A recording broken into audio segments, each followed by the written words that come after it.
یہ نظام اور اس کائنات کا پیدا ہونا اور اس کائنات کا ختم ہونا اسی لیے ہے کہ اس کا مقصد یہ ہے کہ انسان کیا کرے اللہ کو راضی کر کے چلا جائے۔ ہر انسان نے کیا ہے ایک زندگی پائی، الذی خلق الموت والحیات لیبلوکم ایکم احسن عملا۔ اللہ فرماتے ہیں کہ اللہ نے زندگی اور موت کو پیدا کیا، اور کیوں پیدا کیا؟ وہ تم کو آزمانا چاہتا ہے کہ تم میں سے کون اچھا عمل کر کے لے کر جاتا ہے۔ یہی کہ ہماری زندگی کا مقصد ہے۔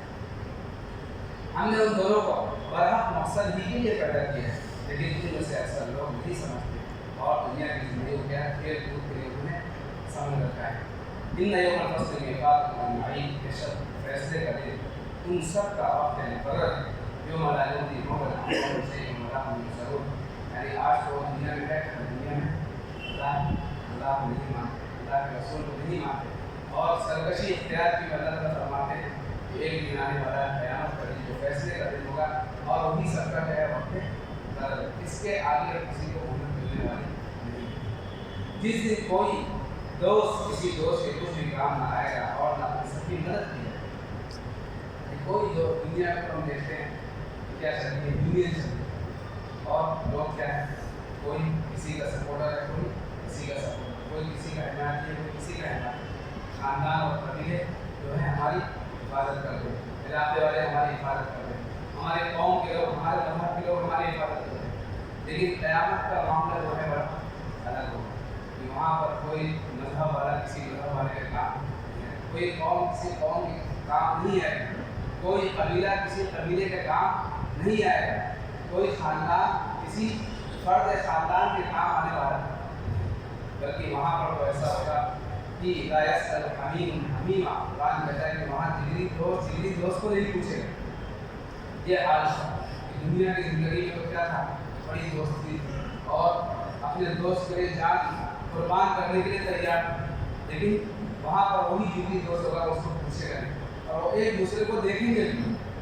بس تمہیں دکھایا جائے گا کہ ہمارا یہ دنیا کا دوست ہے، لیکن اس وقت مجرم جو تمنا کرے گا کہ جب وہ عذاب کو دیکھے گا، جب المجرم لو یفتدی من عذاب یومئذ ببنیہ، کہ مجرم تمنا کرے گا کاش کہ میں اس دن جو ہے اپنا سب کچھ کیا کر دوں، بدلے میں دے دوں، اپنے بچوں کو بھی بدلے میں دے دوں، اپنی بیوی کو بھی بچے بدلے میں دے دوں، فدیے میں دے دوں، اپنے بھائی کو بھی فدیے میں دے دوں، اپنے خاندان کو بھی میں کیا کر دوں، فدیے میں دے دوں، اور اس عذاب سے اللہ مجھے بچا لے۔ اور ایسا ہونے والا نہیں، بلکہ وہ تو ہے عذاب جو ہے ہر شخص کو جو عذاب کا مستحق ہے، اس کو عذاب کا سامنا کرنا ہوگا۔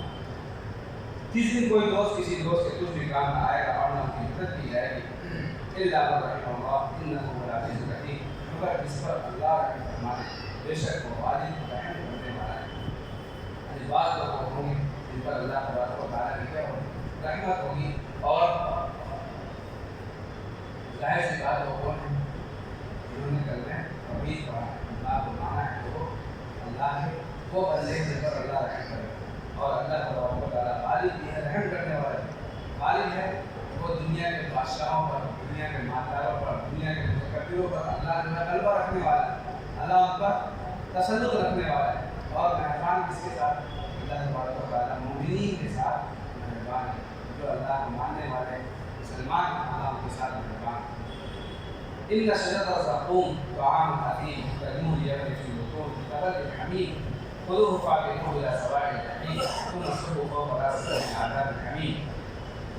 بے شک زقوم کا درخت یہ گنہگار کا کھانا ہوگا، تیل کے تلچھٹ کی طرح وہ پیٹ میں ایسا کھولے گا جیسے کہ کھولتا ہوا پانی، گرم پانی کھولتا ہے۔ زقوم جو ہے ایک پھل ہوتا ہے، اس کے درخت کو زقوم کہا جاتا ہے، اور یہ جو ہے بعض افریقی ممالک میں پایا جاتا ہے، اور یہ جو درخت ہوتا ہے کانٹے دار درخت ہوتا ہے، اور اس کا پھل جو ہوتا ہے کہتے ہیں، بعض لوگ کو کہتے ہیں کہ اس کا پھل ٹھیک ہوتا ہے، کھانے لائق ہوتا ہے، لیکن اس کا درخت جو ہوتا ہے وہ انتہائی کڑوا ہوتا ہے، زہریلا، اور ایشیا کے ممالک میں پایا جاتا ہے، اس کو ناگ پھن کا درخت ہے، ناگ پھن وہی زقوم۔ اب دوزخ کا زقوم کیسا ہوگا، اس کی کیفیت اللہ تبارک و تعالیٰ جانتے ہیں، وہ زقوم زخم کی کیا کیفیت ہوگی. ہم دنیا میں جو ہے اس کی کیفیت کو جو ہے اس زخم کے طرف پر قیاس نہیں کر سکتے. جیسے کہ دنیا میں اللہ تبارک و تعالیٰ جنت کی نعمتوں کو کیا سمجھتے ہیں, ایسی کھانے کی چیزیں ہوگی, لیکن ان نعمتوں کی کیفیت کیا ہوگی ہم دنیا میں اس کو کیا سمجھ نہیں سکتے. اسی طرح جو عذاب ہوگا, جو زخم کا ان کا کھانا ہوگا, اس کی کیفیت بھی کوئی سمجھ نہیں سکتا. تو یہ جو ہے دوزخیوں کا کیا ہوگا, کھانا ہوگا, اور اتنا زہریلا اور اتنا بدبودار اور اتنا بھیانک یہ اللہ کی طرف سے عذاب ہے جو دوزخیوں کا کھانا ہے. حدیث میں آتا ہے کہ اگر زخم کا ایک قطرہ بھی جو ہے وہ دنیا میں ڈال دیا جائے تو دنیا والوں کے کھانے پینے کی چیزیں اور دنیا والوں کے جو معاش ہے وہ سب کیا ہو جائے, ہلاک ہو جائے. اتنا خطرناک ہے. ایک قطرہ بھی کیا ہے لوگ اس کا برداشت نہیں کر سکتے اس دنیا میں. اور یہی دوزخیوں کا کیا ہے, کھانا ہے. اور یہ جو طرف نکلے گا بالکل دوزخ کی جڑ میں سے نکلے گا, دوزخ کی بنیاد سے یہ طرف نکلے گا. بے شک زقوم کا درخت گنہگار کا کھانا ہو. گنہگار سے مراد کفار و مشرکین جنہوں نے اللہ کو نہیں مانا. تیل کے کچھٹ کی طرح وہ پیٹ میں کھولے گا جیسے کہ کھولتا ہوا گرم پانی کھولتا ہے. جیسے گرم پانی کو اگر ڈال دیا جائے اس پر دیگ پر چڑھا دیا جائے تو گرم پانی کس طرح کھولتا ہے, اسی طرح جو ہے پیٹ میں جانے کے بعد یہ کیا ہوگا, یہ جو درخت ہے اس کی وجہ سے پیٹ اس طرح ابال مارے گا اس طرح گرم پانی ابال مارتا ہے.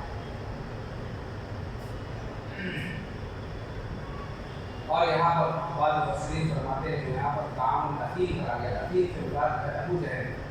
اصل میں ابو جہل ایک مرتبہ جب زقوم کی بات آئی تھی نبی پاک صلی اللہ علیہ وسلم فرمایا تھا کہ زقوم کا درخت ہے اور ایک گنہگاروں کے لیے, تو اس نے جو ہے مذاق اڑایا ابو جہل. اس نے کہا تھا زقوم جو ہے وہ کھجور اور مکھن کو کہتے ہیں.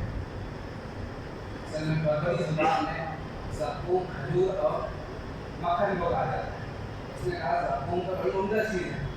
کہا کہ وہ تو کھجور اور مکھن کو کہتے ہیں اور یہ ہمارا کھانا ہوگا, ہم اسے کیا کریں گے, ہم کھائیں گے. اس نے مذاق اڑایا تھا. بعد تصویر فرماتے یہاں پر حکیم سے مراد جو ہے پوچھ رہے, ورنہ ویسے تو جو بھی وہ کافر و مشرک ہے وہ زقوم کا جو ہے اس کا کھانا ہوگا. خذوہ فاعتلوہ الی سواء الجحیم, اس کو پکڑ کر گھسیٹو جہنم کے بیچوں بیچ. یعنی حکم ہوگا کہ اس شخص کو پکڑ کر کہاں لے کر جاؤ, جہنم کے بیچوں بیچ لے کر جاؤ, پھر اس کے سر کے اوپر کھولتے ہوئے پانی کا عذاب ڈال دو. ذق انک انت العزیز الکریم, تو چکھ بے شک تو بڑا عزت والا, بڑے مرتبے والا ہے. یہ حکم ہوگا کہ اس کو پہلے تو کھانا چاہے گا تو زقوم ملے گا, اور جب پانی پینا چاہے گا تو کھولتا ہوا پانی ملے گا. اور یہ پانی کی ایسی کیفیت ہوگی وَسُقُوا مَاءً حَمِيمًا فَقَطَّعَ أَمْعَاءَهُمْ, کہ یہ پانی ان کو پلایا جائے گا, اور جب یہ پانی کے پیٹ میں جائے گا تو ان کی آنتوں کو جو ہے وہ کاٹ دے گا. اتنا گرم وہ پانی ہوگا کھولتا ہوا, ان کی آنتوں کو کاٹ کر باہر نکال دے گا. پھر اللہ تبارک و تعالیٰ دوسری آنکھ کو بنائیں گے, پھر وہ پانی پئیں گے, پھر وہ کیا ہوگا, پھر وہ آنکھ کٹ کر نکل جائے گا. ایسا بھیانک عذاب اللہ نے گزرتے ہوئے تاکہ اللہ سب کی حفاظت کرے. پھر ان کے سر کے اوپر کھولتے ہوئے پانی کا عذاب ڈالا جائے گا. تم چکھو, یعنی یہ جو ہے ان سے بطور تحقیر کے کام ہے. دنیا میں تم کیا کرتے تھے, بڑا جو ہے اللہ تبارک و تعالیٰ کا انکار کرتے اور اپنے معبودوں کو جو ہے وہ اللہ کے سامنے لاتے تھے, اللہ کے مقابلے میں کھڑا کرتے تھے. اور تم جو اللہ کو ماننے والے مسلمان ہیں ان کو تم حقیر اور ذلیل سمجھتے تھے, ان کو چھوٹا سمجھتے تھے, تو ان کو جو ہے بطور تحقیر کے کہا جائے گا کیا کرو, تم چکھو بے شک تو بڑا عزت والا, بڑا مرتبے والا ہے. یعنی دنیا میں بھی کیا تھا, تو بادشاہ تھا, مال و دولت تیرے پاس تھے, لوگ تیری عزت کیا کرتے ہیں. لیکن آج تیرا یہ انجام ہے, آج تو کیا ہے, تیرا یہ کھانا اور پینا ہے. ان هذا ما كنتم به تمترون, بے شک یہ وہ چیز ہے جس کے بارے میں تم شک کیا کرتے ہیں. یعنی جو تم یہ جو عذاب اللہ تبارک و تعالیٰ کی طرف سے ملا ہے, کیوں ملا ہے, تم اللہ کے بارے میں شک نہیں کرو, اور تم اللہ کے رسول کے بارے میں شک نہیں کرو, تم اللہ کے دین کے بارے میں شک نہیں کرو, تم اللہ کی کتاب کے بارے میں شک نہیں کرو, اور تم شکوک و شبہات نکالتے ہو, اور تم نے جو ہے اللہ کے مقابلے میں اور اللہ کے شریک ٹھہرایا ہے، آج تم کیا کرو؟ آج تم